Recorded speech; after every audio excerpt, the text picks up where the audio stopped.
ரேணுகாதேவி அதோட காட்டுல வாழும் வேடர்கள் கூட அடைக்கலம் புகுந்ததாகவும் அவங்க உடல் இல்லாமல் இருக்கும் ஒரு தெய்வத்தை பெண்ணா ஏற்று பணிவிடை செய்ததாகவும் அதுல இருந்து ரேணுகாதேவி காவல் தெய்வமா மாறினதாகவும் சிலர் சொல்றாங்க.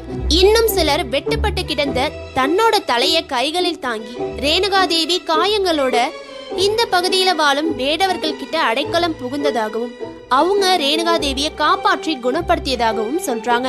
பரசுராமர் தன் தாயோட தலையை பொருத்தும் போது அவசரத்தில் மாற்றி பொருத்திய மற்றொரு பெண் தான் மாரியம்மன்னும் சிலரால் நம்பப்படுது.